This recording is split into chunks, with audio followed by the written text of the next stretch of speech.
So if that's all right, we can go ahead and get started. So I would like to welcome everybody to today's webinar on critical collaborations. This is the third in our series of 5 webinars. We're very excited to be hosting this and going forward.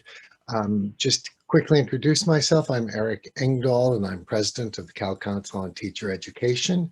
And you will be able to see this on the Cal Council YouTube channel, so that you can go back and have any of our speaker and see all of the webinars there. So I'm going to turn it over to Linda Blanton, who will tell you about CEDAR. Hello, everyone. As you know, CEDAR has a mission to support students with disabilities, particularly to align systems in states, in this case, California, to prepare teachers and leaders to improve outcomes for students with disabilities. I would urge you, we should put it on the slide, and I have not done that, to go to the CEDAR website at cedar.org. There are many, many wonderful resources that are available to anyone. The CEDAR Center is a CEEDAR.org. The center is a partnership among the University of Florida, the American Institutes for Research, and the Council of Chief State School Officers. I won't go on and on about that, but I do urge you to go to the website and to see more about the center. With that, I'll turn it back.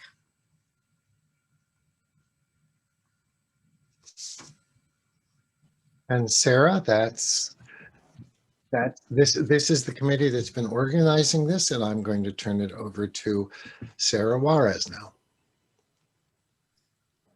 All right. Good afternoon, everyone. I'm Sarah Werner Juarez, and part of this excellent team at CEDAR, where our goals as committee members are to facilitate discussions and actions around collaboration, especially between general education and special education stakeholders, to support all students in inclusive environments.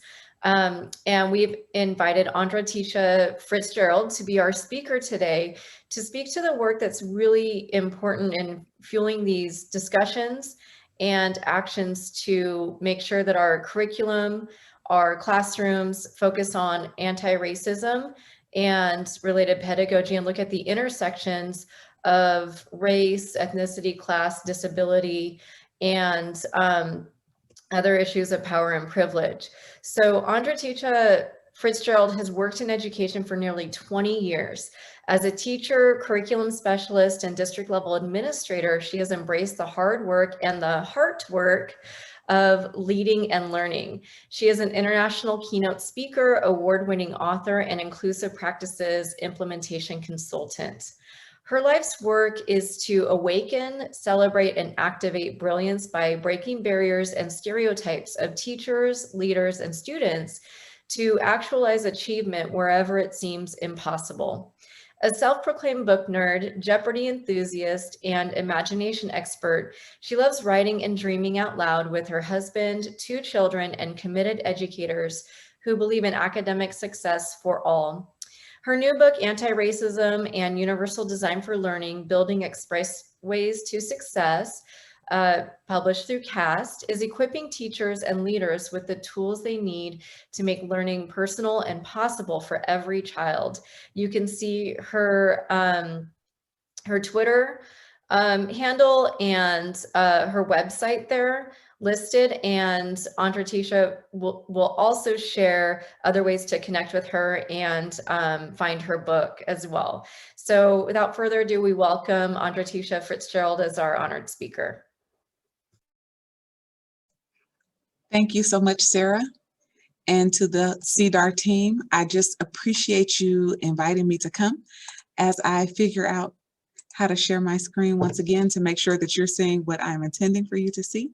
I also want to share with you just a bit.ly that's going to come up in the presentation that will help you to navigate some of the resources. One of the things that's really important as we talk about anti-racism and universal design is that we design with learners in mind. So we anticipate the barriers that they may come up against, and then we design to eliminate those barriers. And so it doesn't matter where you are on your anti-racism journey. Maybe you're hesitant to think of yourself as an anti-racist. It doesn't matter where you are on your universal design for learning journey. Maybe you have studied it in depth. Maybe you've never heard of the term. You're in the right place today. I want to begin by saying that 100% of who you are is welcome in this session. The struggles that you have, the worries, the fears, your successes, that the picture of success for the end of this session is in the mirror. And so today, wherever you are, our goal is to help you get a little bit farther on your walk.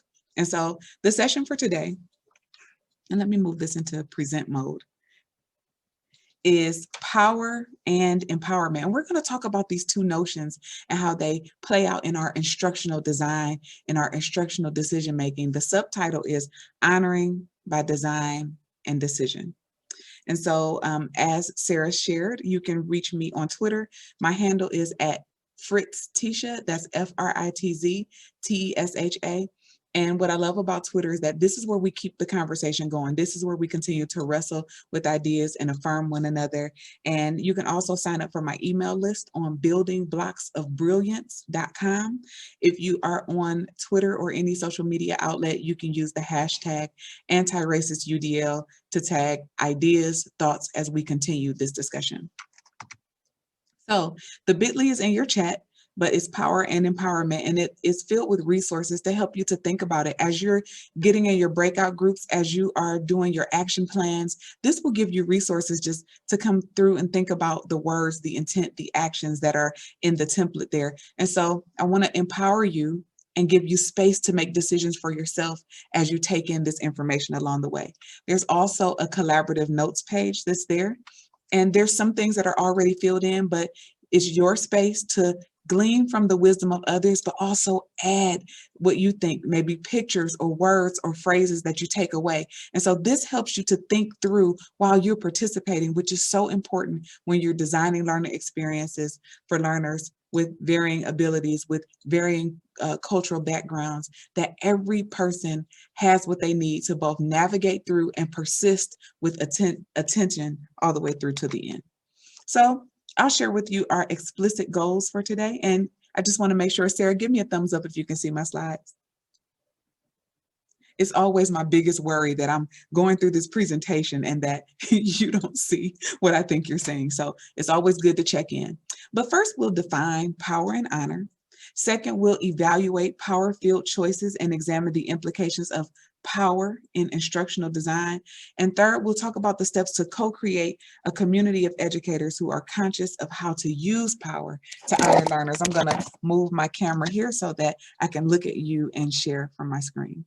So we'll have 4 stops along the way. And anytime you are crafting community or creating lessons, it's important to minimize threats and distractions. Learners need to know exactly where you're going and how close to the beginning they are, how much progress they've made in the journey, and how do they know they're close to the end. So we have 4 clearly marked stops on the journey. Number 1 is finding power.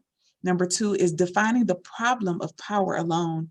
And number 3 is recognizing power. And 4 is honor and power, honoring the power in a learning community. So we have 4 stops. And we'll start here with just a couple stories. A drill, a tutor, a moment. When I was 21 years old, it was my first time having benefits for myself.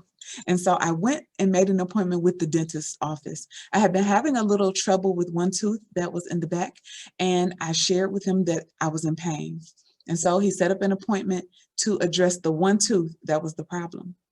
When I received the bill showed that there was more work done than what I consented to, which is illegal, and that I didn't have a chance to refute because it was already done. And so I was left to pick up the pieces. No honor for me. The power was imposed upon me. Story number 2. I was a tutor in the tutoring center at my college for a number of years and had also taken on a little bit of a leadership role in the tutoring center. A white woman walked in who was in need of an English tutor, and my colleagues pointed her to me to help her. She took one look at me and, based on the color of my skin, began to hurl hatred in words and slurs that were so hurtful to me. But before I had a chance to respond, she turned around and ran out of the room. We were frozen. The third story. I was a resident assistant on duty for the evening, which meant that whatever problems came about, I was the one that they had to call. And at 3:15 a.m., I received a phone call that there was a gentleman locked out of his room.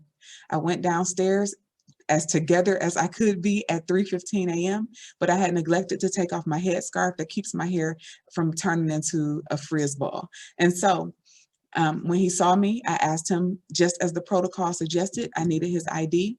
He did not want to give me his ID. He was inebriated. And I said, this is the protocol. He said, you know who I am. And there was a back and forth at 3:15 in the morning. I told him that I could not open the door without seeing his ID. At that time, he chose to use a racial slur to describe me. I turned around, went back to my room, and did not unlock his door. 3 moments where there was power that was clear. 3 moments where there is a possibility for the power to shift.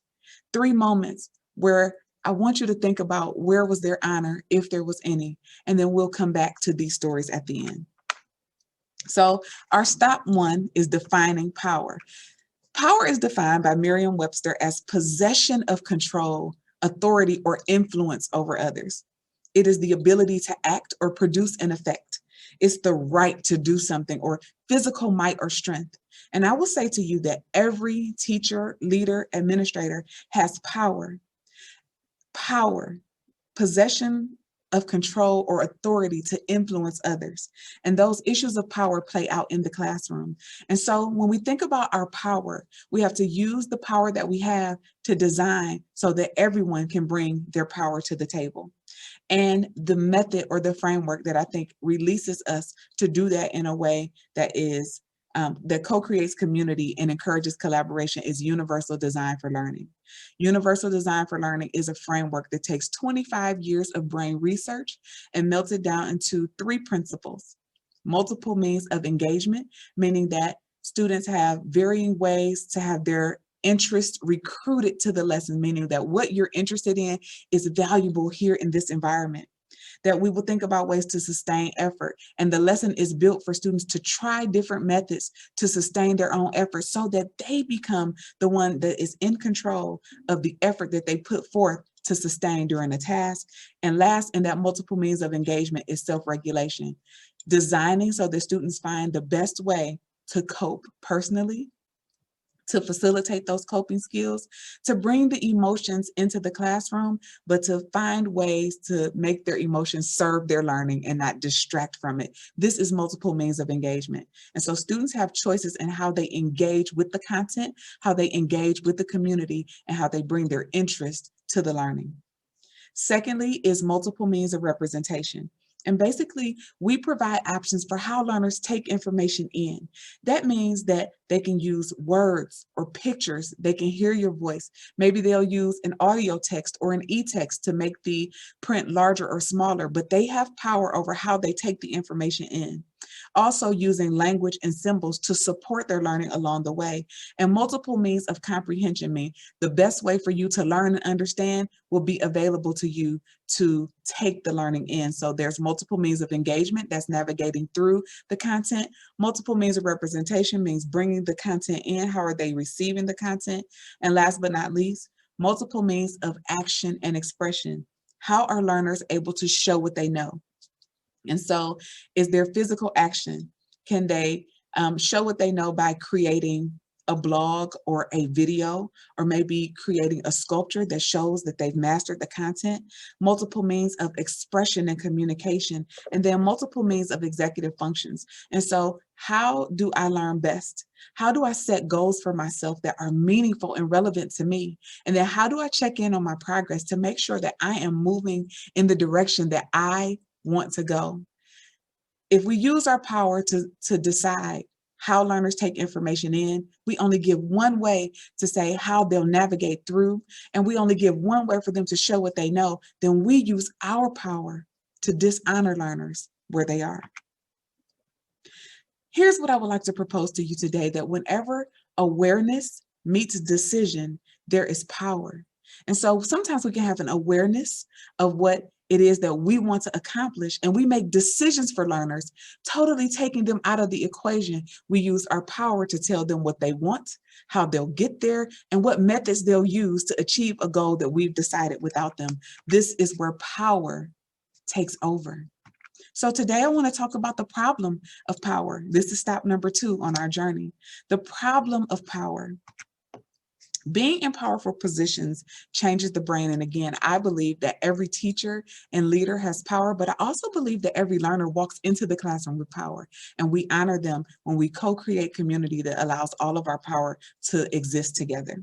But people in powerful positions that are used to being in authority are more impulsive. They're less risk aware. And there was a research article that I shared the link to here in this slide, so you can go back and check that out. They're more impulsive, less risk aware, less able to see others' point of view.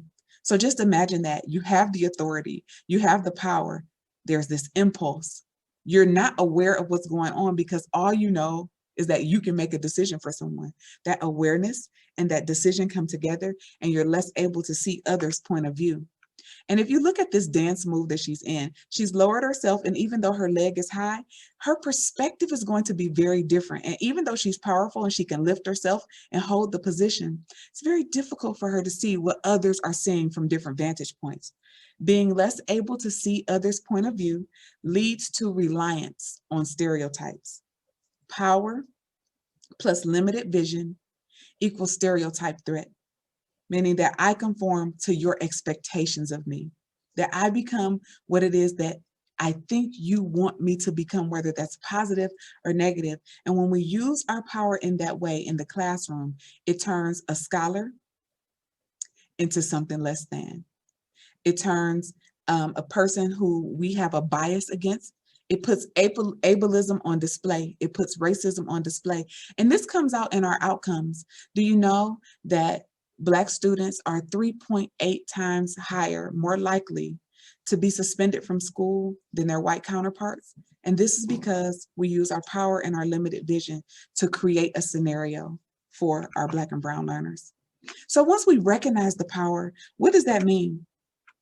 Lisa Delpit wrote an article in 1988, and her words in 1988 still ring true today. She said that in every classroom, there are issues of power that are enacted. And so when we think about this power that I've talked about, this limited vision based on our biases, our awareness, where we have an awareness, we make a decision, we can enact our power on others. And she said in 1988 that these issues of power are enacted in the classroom.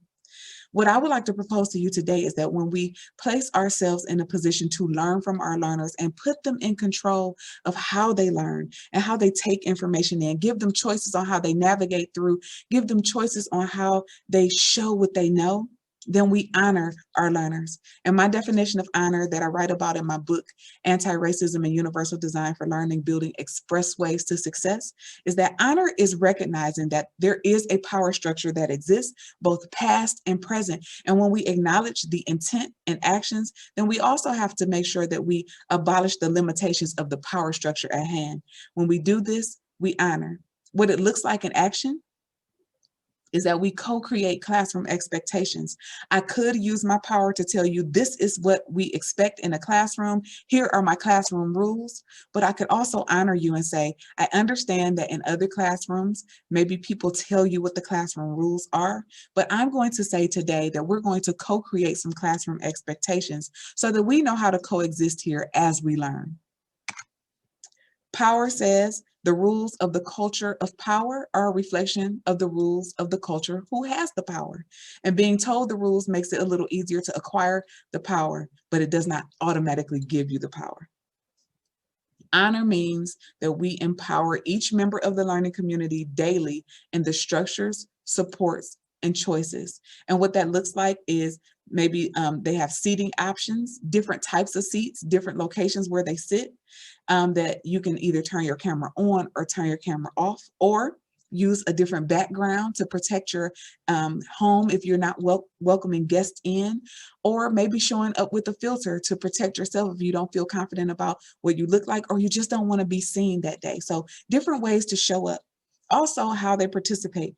And so if it's an online function, maybe saying you can unmute, but you can also type in the chat, or you can submit through text message. These are different options for participation that are respectful practices that communicate honor and allow us to lay our power down in order for each member of the learning community to exercise their power.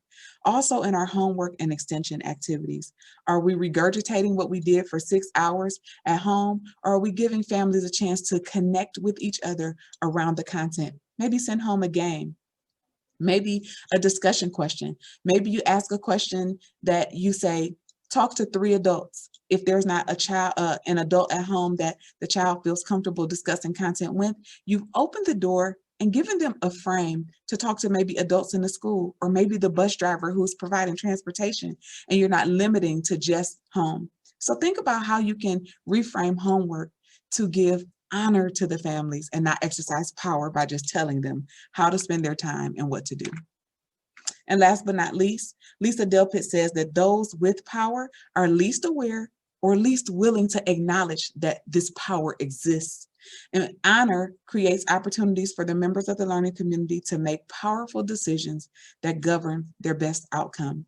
That means you get to make decisions and choices. And then you get to look at those outcomes that come from you making your decisions and choices and evaluate, did this work for me? What do I need to do differently? What do I need to advocate for myself? And once learners experience that power, then they leave with knowing that they can transfer any learning environment into an environment where they are successful because they know what they need. They know how to use their power, and they know how to advocate for themselves. The respectful practices look like choosing assignments based on your own interest, based on your own graduated levels of ability and support. So maybe they choose something that is a little bit beyond their zone of proximal development, but the supports are already built in, so they go a little bit farther than even what they thought they could. And you are there to support, and you've designed with those supports in mind. And this flexibility on due dates, on pathway, the standard is not flexible. The standard is what it is. The pathway to the standard has to be flexible in order to be universally designed, in order to be culturally responsive, in order to be anti-ableist and anti-racist. And then how we communicate with stakeholders, whether the families have a formal education or they have access to if they're English language learners as a family, we have to provide support. So perhaps it's sending out a newsletter that has a video component, or being able to choose the language that you take the newsletter in from. And there are many, MailChimp does that, allow people to change the language based on their own native language if they would like to take in the information. This is flexibility, and it communicates honor. It communicates honor because we've designed ahead of time for you. It also communicates a cultural acceptance that what works for you is normal here. And so we don't have to demonize supports. We normalize supports, knowing that everyone has room to take the support that they need. So what does honor and power look like? We have to first be honest about where ableism and racism is showing up. Where is oppression in our design?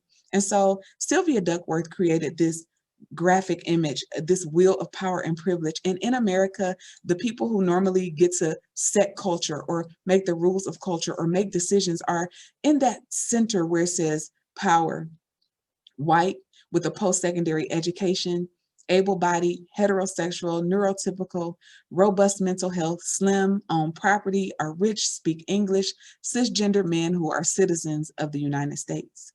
But what happens to the learners who are on the fringes, who are on the margins, if you will? If we don't design differently, then the message they take away is that you are not welcome. You don't know enough to make decisions for you. You are not the expert on you. And then we use the power of our design to shut them out, to be satisfied with the outcomes that say that they cannot achieve, which is not true. There is not an identity on this circle that is broken.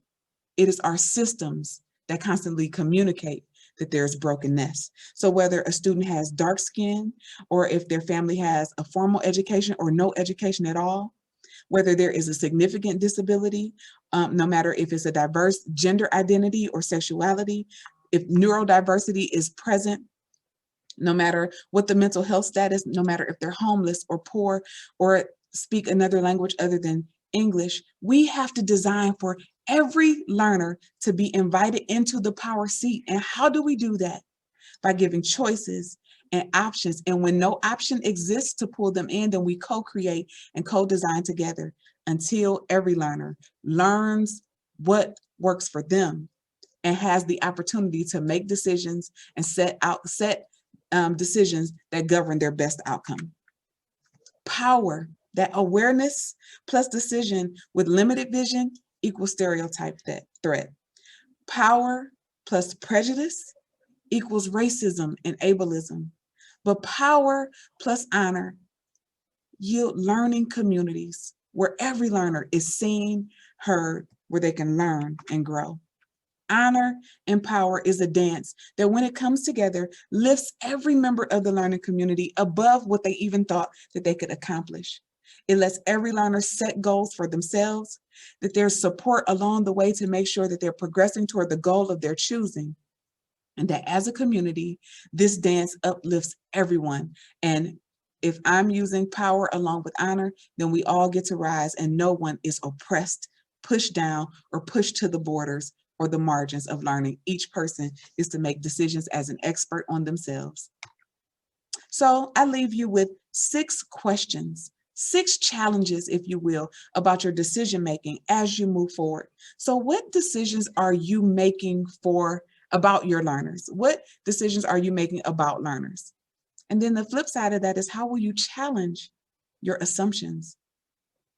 What decisions are you making for learners? And how will you entrust more decision-making power to learners in your design? What decisions are you keeping from learners that you're making that they don't even know you're making, like the dentist did for me? He made some decisions for me that he didn't even give me a chance to speak into. What decisions are you keeping from your learners? And how will you evaluate your design to increase honoring learners by inviting their power into the learning environment? What barriers are you designing to eliminate in secret? We have to speak purposefully and intentionally about the systemic barriers that exist, and we have to purposely make learners aware of these barriers so that they will use their power to navigate them. And it doesn't matter if they're pre-K or 12, if they can experience these barriers, then they can learn about them and learn what they can do to navigate those barriers and emerge successfully. This is why they need power. Their power has to be welcome in the learning community, coupled with honor. In what areas are learners least aware of your decisions? And how will you increase learners' awareness and involvement in the decision-making process? And last but not least, have you examined your own awareness of power and privilege in your design? How will you continue the self-work to lead the work of co-creating communities of honor? Because this work that we do in co-creating communities of honor begins with us, ourselves. What do I believe about my learners? What have I intimated about their disabilities? What outcomes do students of color experience under my leadership? Am I ready to do the real work, the self-work of evaluating? When we co-create communities of honor, it lifts each of us to a higher standard that we can achieve in this beauty and effortlessness that lifts the entire community, because we are serious about our barriers. We acknowledge the biases that we bring into the room, but we intentionally put down our power to lift another. That whatever we thought or assumed, that we will co-create assignments, that we will universally design so that every learner is pulled from those margins into the center, the power seat, to make decisions that govern their best outcomes. We have to be intentional about our words. We have to be realistic about our thoughts. We have to take a look at our intentions and see if they match our actions, and do our words, thoughts, intentions, and actions lead to the desired outcome, both for us as a learning community and for the learner themselves. We have to ask for feedback to make sure we're meeting those things. We had 3 goals at the beginning. We wanted to define power and honor. We want to evaluate power-filled choices and examine the implications of power in instructional design. We wanted to co-create a community of educators who are conscious of how to use power to honor learners. And so if we have met our goals, I just want you to put in the chat, yes, and I'll give you a second to respond.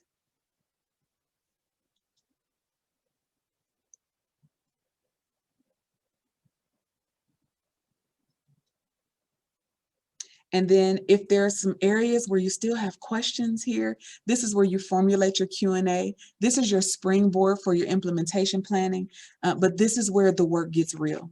And so I want to just leave you with a final stretch. And today I just want to point out to you that I use pictures and dance moves along with words to just demonstrate for you how universal design for learning works. Some people may gravitate more toward the pictures. Others may gravitate toward the print. Some people, it works together along with my voice, but you have options on how you take the learning in. And whether you do pictures more than words, or words over pictures, or you listen better to learn, it was all there for you, and you're supported that way. You have the slides in front of you in case you wanted to navigate through them yourselves. And then you have a collaborative note-taking page if taking notes is how you make meaning. And so this is what universal design looks like. You take what you need. I am not forcing each kind on you, but you look and put your attention where it helps you to learn and grow. But here's the final stretch. When we design our messages, when we design our lessons, we send messages to our learners. This is our learners of color, our learners with disabilities, our learners who are English language learners or emerging bilinguals. We send messages, and here's the message that our universal design has to communicate. You are more important than the systems we serve. You are more important than my personal preferences. I lay my power down in order for you to be honored. You are more important than the way that the content comes to us packaged. I want to learn about you. I am willing to learn about you to help you reach your life goals. And I will honor you with instruction that includes you, that respects the power that you bring to our learning community. This is anti-racism in action. So I want to go back. The dentist took away my power and did not give me a chance to lean into this moment of decision. He made the decision for me, and then I was left with the consequences.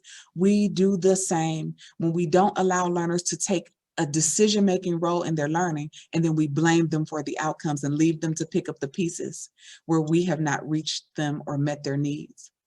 The tutor walked in and hurled hate at me, and she turned and exited.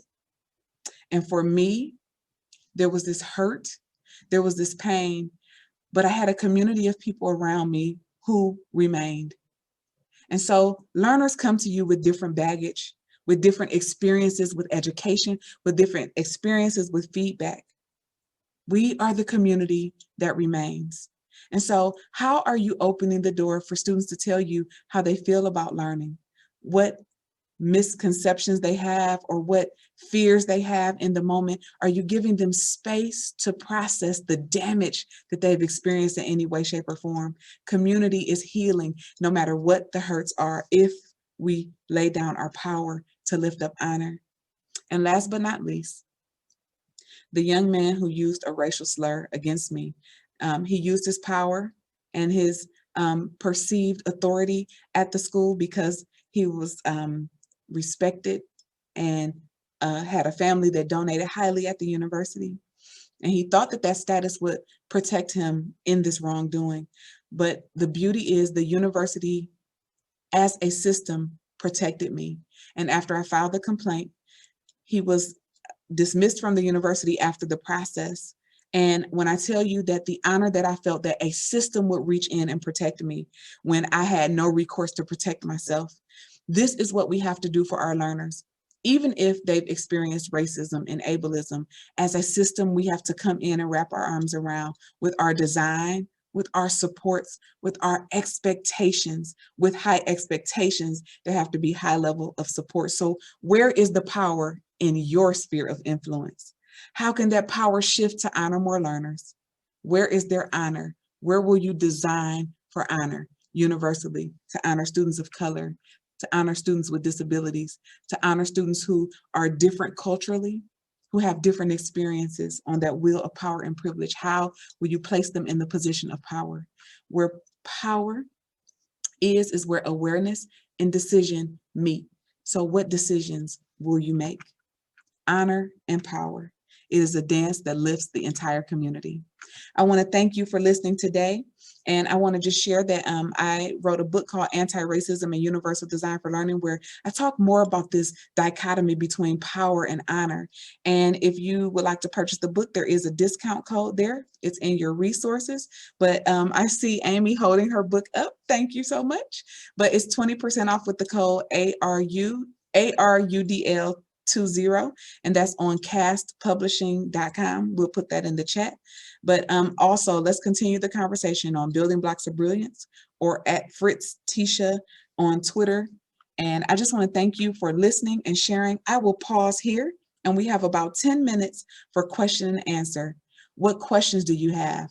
What comments do you have? What connections do you make? This is your space. This is your time. Thank you.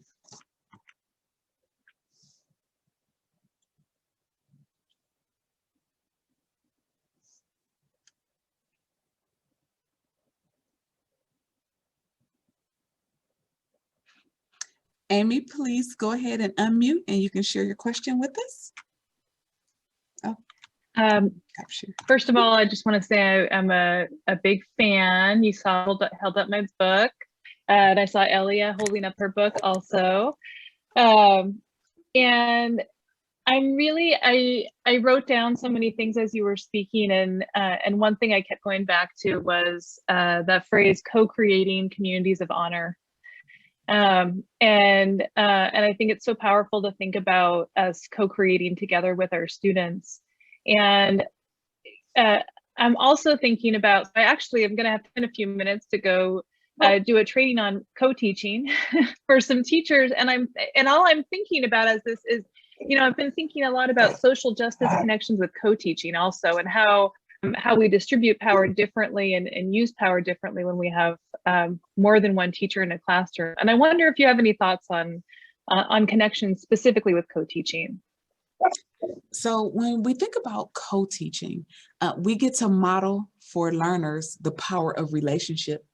And so I think that my word of caution would be to administrators who are making decisions on how to pair co-teaching couples, so to speak. There's a work that I really love by Wendy Morawski about co-teaching as a marriage. And I'm not sure if you're familiar.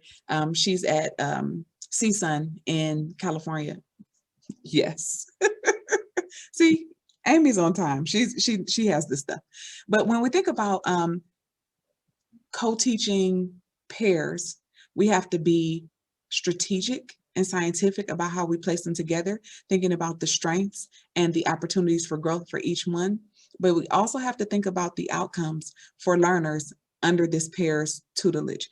And so when we universally design, when we make decisions on staffing, when we make decisions on hiring, are there, I think one of the most powerful co-teaching pairs that I've worked with are those who disclose their own personal struggle with learning. And they talk about skills that they use to navigate through. And so it gives a sense of camaraderie with the learners. Also, we have to think about what inclusion looks like. And when we think about what inclusion looks like, we have to normalize support. And what I've seen in schools and what I try to challenge in any school district where I work or that I'm consulting with is that this notion that special ed students are over here and they need a different set of supports. What I find is that intervention specialists are so filled with tools and resources that every learner can benefit from. And the more we normalize support, meaning that every learner has an opportunity to take what they need to succeed, take what they need to learn and be well, then the more inclusion becomes our norm. because it's not just you that gets these extra resources because you have a diagnosis, but our learning environment is only going to be robust if every learner knows how they learn and then gets to make powerful decisions about how they navigate through the material with the supports. And so our design then speaks to every learner and says, you are welcome here. 100% of who you are is the picture of success. And when we do that, when we design that way, then the co-teacher and the general education teacher then take on a different role, because each of them is a facilitator of learning that is helping every learner understand what they need to be successful, regardless of the context.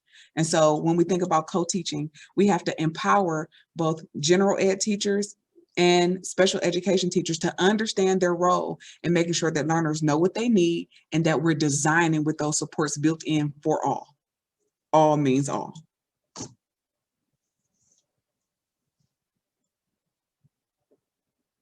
Other questions, connections are welcome, reflections, comments. Eric, go ahead. Yeah, thank you so much. I have now become a huge fan. So I would love to hear just your thoughts about how this intersects with social emotional learning. I'll leave it at that. Okay. And so when we think about anti-racist UDL, when we think about universal design for learning as a framework, many of the tenets work right with social emotional learning. What comes to mind particularly is that in the multiple means of engagement area of UDL, there is a principle that says that we will minimize threats and distractions. When we think about what causes a threat to a student, trauma is invisible. Some students will disclose their trauma, others will never speak of it. And so we have to design with that in mind. And what that means is that we give students autonomy to make choices for themselves. And those choices are flexible, meaning that you can make one choice for yourself today based on how you feel, what you need, your level of comfort, your level of challenge. We give them autonomy to decide. So I am not inflicting my power upon you, but I am turning your power on to make a choice for yourself. Secondly, the power of giving learners what to expect from you. And so that's ritual and routine, and having options to opt in or out of those rituals or routine with conversation. Also, just like what I did for you today, I told you there's 4 stops along the way. So you kind of knew the topics that we were going to discuss. That is so powerful in social emotional learning, to just give students a heads up on what the topic is, how we're going to navigate through, so they can monitor their progress, or if it's something that's difficult.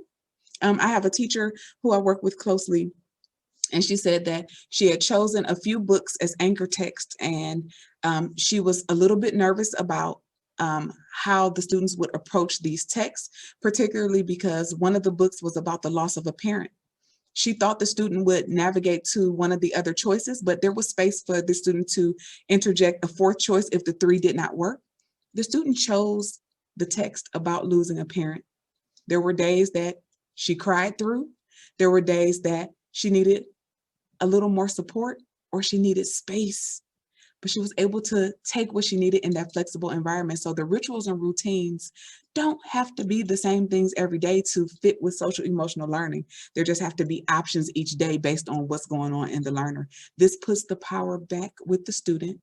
They get to make choices that feel good for them and that lead them to their ultimate destination, which is completing the assignment or moving towards something successfully or identifying with a feeling that they're having. Another is rank. The brain is always scanning to see whose rank is higher, yours or mine. And we send these messages in where we stand and how we operate. If we're sitting or standing over a student, if we are telling them the rules instead of co-creating the rules. And social emotionally also means that we need to have restorative practices. So when I violate the norms of the learning community, that there's a pathway for me to be restored, that I can understand, have space to reflect, and really create a path for myself on what will I do to regulate differently. also social emotional. What coping skills will I use when I feel myself getting to the level where I'm going to violate the community norms? These are all in Universal Design for Learning framework. And I find that for students of color who are often written referrals because of disrespect, when they advocate for themselves in a way that the power in the room feels tested and threatened. When we universally design, we don't get into a power struggle, because what you decide for yourself and the parameters we've already co-created together. Every learner has to have a voice. In social emotional learning, there just has to be support for those coping mechanisms and to facilitate those coping mechanisms, whether it's a mentor, someone we pair with them, maybe it's choosing from a number of different strategies for each day of the week and then deciding which one got you to the best outcome. Whatever it is, universal design, particularly anti-racist universal design, takes into account that different cultures can coexist in a learning community, as long as we talk about what you need and what I need, and when it pushes on each other, how do we co-create a solution in this environment to be successful? I could talk about that all day, Eric. I think that it is 3:50, so I don't know, Sarah, how you want to navigate the time. I saw that there was one more question, but you tell me. I yield to your power. Yes, no problem. I think Elia, a question possibly, and then I think we'll move in and introduce the next ideas, because there'll be opportunities for further conversation with this. Hi, it's not a question, but more so just a comment in terms of just like, I was one of like the first, I don't know, the title of the book just caught my attention. I'm all about universal design for learning, but to see now it coupled with anti-racism, it was just really interesting. And then I had just come off from watching Dr. Bettina Love, at Texas U, so I was on this kind of like high. And so stumbling upon your book, it was just like amazing. And it brought to fruition so many concepts that often we know they interlock, just exactly how you stated. But you just laid it out so nicely in a way that really makes sense. And I was just like, totally, yeah. So anyways, what I was gonna say is that one of the things that I have implemented in my classroom is I teach grad students, and I teach those that are getting their teaching credential at CSUN. So I know Morawski. And one of the things I started this semester is community agreements. And I know we do community agreements in elementary school and sometimes in middle school. And I wanted to try it out. And I was blown away by how responsive our young adults were in terms of, and the questions I posed is, when I spoke out, what did I see and feel that allowed me to feel free to speak out? And the other question was, when I did not, what did I see and feel that made me not want to speak out? Mm-hmm. And through that process, they were able to develop these agreements that allowed them to ensure that they kept that in mind when we were sharing. And it has made this semester has been so interesting, because I'm just kind of seeing it through that community agreement lens. So anyways, I just wanted to thank you for really just embedding it throughout your whole entire book. Thank you so much for sharing your feedback. I will say that anti-racist UDL is a liberatory tool, meaning that our Black and Brown students have been, and our students, Indigenous students, have been sitting in classrooms where compliance has been the master, where they don't even get a chance to say, this is how I feel, this is what I need, this is what I want. And so universal design for learning, paired with these tenets of anti-racism, really pushes us to design in a way that solicits the voice of every learner and then supports them and challenges our own biases and expectations for every learner. And that intersection between color and disability, or maybe diverse gender identity, really comes together in how we design to make every student feel welcome, heard, challenged, and resourced to be the best learner and an expert on themselves, and we have to honor them as such. So thank you all for your time today. I really appreciate just the discussion and the intersection of the work that you're bringing to the table.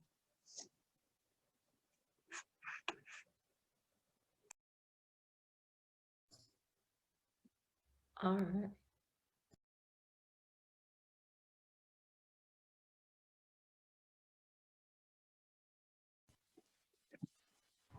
Our team is a little confused, but thank you so much.